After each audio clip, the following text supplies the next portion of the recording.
For our last lesson here in Chapter 5, we want to focus on the difference between urban and rural life with an emphasis this time on the differences in our African Americans and white Americans. And there's going to be three things that we're going to focus here. We're going to be looking particularly at whites using racism to pass laws to restrict access to the government, to success, access to equality, and to prevent the rise of black power. We're going to talk about court cases that make something called segregation the law of the land. And we're going to also talk a little bit about how African Americans end up particularly significantly worse off than whites economically, most of them forced to do something called sharecropping, and we'll investigate what that means. In fact, we're actually going to take a look at that first. So here, our focus is not going to be on rural life like it was yesterday with white farmers, but rather today the emphasis is going to be rural life, the situation of African American farmers throughout the majority of America, which primarily is going to be the South. So let's start here by taking a look at this concept of sharecropping itself, and what we're going to see here is that sharecropping is this idea of farmers who are going to work the land for a landlord. So it's good, not going to be that they own the farm, rather they're almost like they rent the farm. So instead of paying rent like you would for a house that you rent, what you do is you give a good portion, a large portion of your crops as rent. This is going to make life as farmers particularly difficult for African Americans. Now, what does this look like? How does this happen, etc.? I want to take a look at here. This is a plantation from Georgia. It's called the Barrow Plantation. And what you can see here on the left-hand side is the Barrow Plantation in 1860. Okay, so here's the master's house. This large house right here is the master's house. This is the Barrow house. And you can see the gin house. This is where cotton was separated from the seed. And you can see here different buildings, curing houses, etc., but then slaves' quarters. So all the slaves here living on the Barrow Plantation in this small section, and all of this land then being devoted to the farming and the creation of cotton. So let's fast forward 21 years now from this time, not quite 20 years from the ending of slavery in 1863 with the Emancipation Proclamation, 1865 with the 13th Amendment, and you can see just how many other houses and different things there are on the Barrow Plantation. So the gin house, which was once here, has been moved, right? The gin house is no longer here. It's now slightly further east. The landlord's house is a bit different. It used to be the master's house. Now it's the landlord's house. The slave quarters are entirely gone. And instead what you see are a whole series of residents of different families that have taken up sharecropping. There's a school for the children of the plantation, a church where they all attend. But here on this plantation, each of these families, whether it's the Douglas family, whether it's the Tang family, whether it is the Bug family, the Maxey family, whatever it is, they all work a portion of this land and give a good size of it, good size of their crop to the landlord as payment for being able to stay on this land and farm it.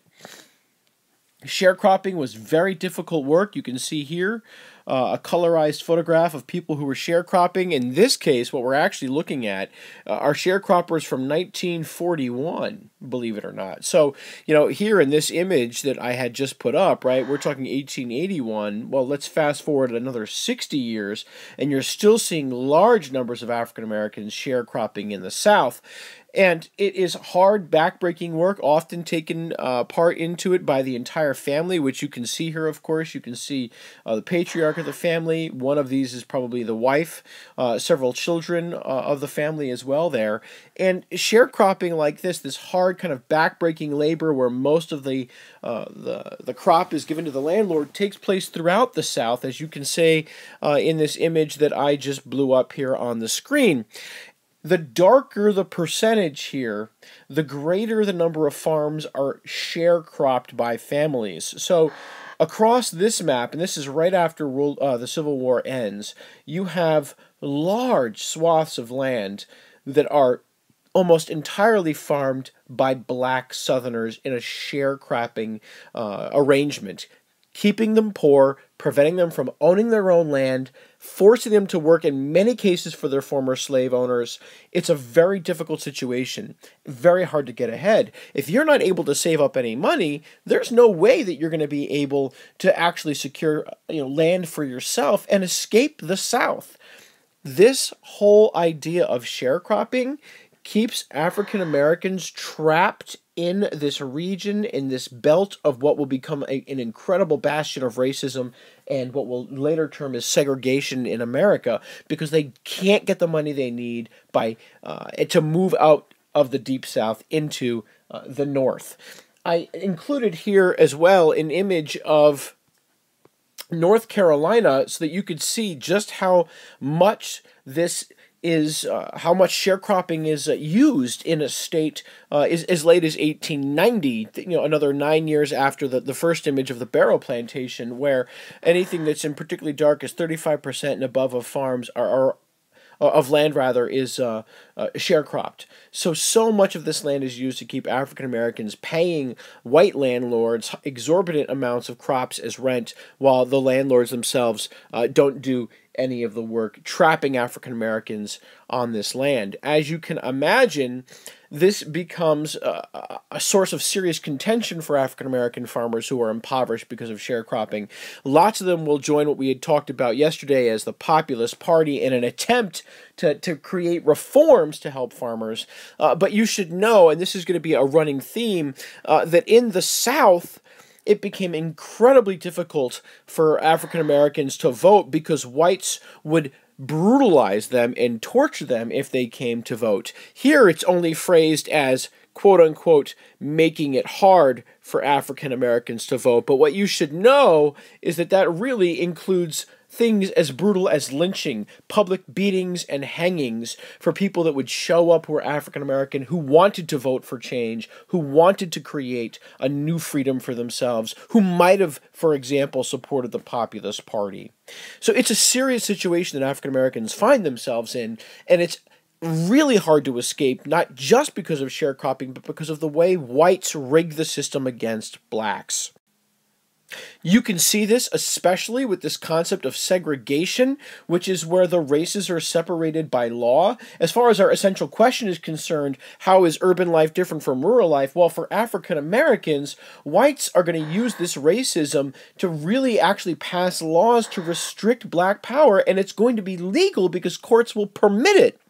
This concept of separating the races by law is called segregation, and it's designed, its very essence is to keep African Americans from rising up to full equality with whites. And this is not something that is simply limited to the South. You need to know that this does exist in the North in some places. It is a widespread phenomenon. And the different kinds of segregation that take place in America, they're often called Jim Crow laws. And what I want you to understand here is that segregation is the split itself. So think of it like those signs that you would see, like whites only, on water fountains, right? And you might see back in the time, back in the day in the 1950s, 40s, 30s, 20s, 10s, early 1900s, it might say colored. By the way, this is an incredibly offensive term. For those of you that don't know, it is not a term that should be used at all. It's a racist term. Calling someone who's an ethnic minority colored is not at all an appropriate term. But this split, where you might see a whites-only restroom and a colored-only restroom, that's an example of segregation. And the laws that existed in states that said this is what it is, those laws themselves are called Jim Crow laws. So a Jim Crow law isn't the actual segregation, it's the law that says white people can use the nice bathroom, black people have to use the crappy bathroom. That's the actual law, a Jim Crow law. That's the law that prevents that equality. Why is this allowed? Why are we allowed to segregate races, to separate races? Why are we allowed to pass Jim Crow laws that segregate people in many different ways? because there was a court case in 1896 called Plessy versus Ferguson, which says that it's okay to separate people. A man named Homer Plessy, this image over here, this image is actually often widely confused to be Homer Plessy. It's not, actually. The man's name is P.B.S. Pinchback. He actually was the first African-American governor of Louisiana, but his appearance is what we're looking at here. Pinchback was an African-American, according to Louisiana standards, by someone who would have been called, at the time, what was known as someone who was an octoroon, someone who's 1/8 black. So if we're going to see here, Pinchback would be down here, and he'd have white parents and white grandparents, but one of his great-grandparents somewhere along the line would have been African-American. And Homer Plessy's the same way. Homer Plessy himself is an octoroon, and he agrees to test this idea of segregation by looking at a Jim Crow law, which banned the ability of whites and blacks to share train cars in Louisiana. And this actually was a planned court case. The railroad itself was losing money because it couldn't afford to have both white cars and black cars. So it said, well, let's find a guy who looks white. And that's why I chose Pinchback's picture, because you look at him and he does not necessarily appear to be black or white. He just is kind of who he is, right? You could mistake him for someone who might be white. Maybe you might think he's black, but Plessy looked the same way. There's no known photographs of Plessy out there. And Plessy ends up coming in and buying a ticket as a white man sitting in the white-only car. He's immediately arrested when he identifies himself as an octoroon, when he identifies himself as black, and they sue. The court case, it goes all the way up to the Supreme Court of our country, and the Supreme Court says, you know what? Louisiana has the right to treat whites and blacks as separate, as long as they're treated as equal. This is a really important concept. I want you to circle it in your notes. It's going to be crucial. And so what you're going to see here is that states across the South, whether it's Mississippi, Louisiana, Alabama, Arkansas, Georgia, etc., they will all embrace Jim Crow laws and make it incredibly hard for African Americans to vote, to exist in a full equality with whites by separating them out. And it's the Plessy versus Ferguson court case, which says that it's okay to segregate whites and blacks as long as facilities are separate and equal. And we're going to keep blacks out of power. We're going to keep them from making change by denying them the right to vote, by denying them the ability to challenge these ideas.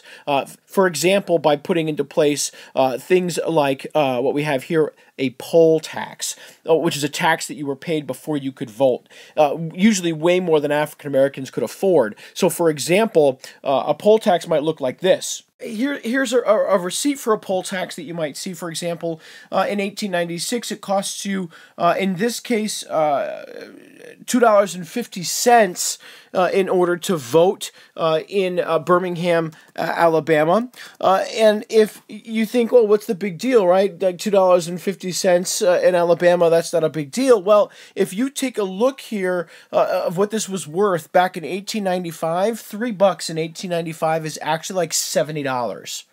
So if you wanted to vote in Alabama in 1895, 1896, you had to have an extra $70. Sharecroppers don't have that money laying around. They don't have that extra $70 that they can put to vote. And even if they did, that's maybe one vote for an entire family of African Americans where you might have 2 or 3 eligible voters.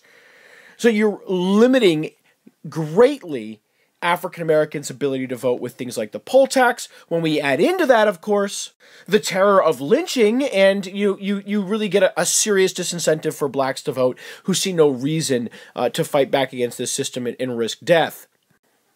Now, that's not to say that many African Americans didn't fight back. Lots of people did. Many African Americans begin the push for civil rights, driving them out of the South into the North, and many others saying we need to not migrate and transform the South. Here are a couple of people who do that, and what you're going to see here are African Americans that use a variety of ways to try and respond to this discrimination. Some examples include Ida Wells, who crusades against lynching, of course, which we've highlighted here, trying to make modern born white Americans in the North who've never heard of it or seen it, aware of how brutal it is.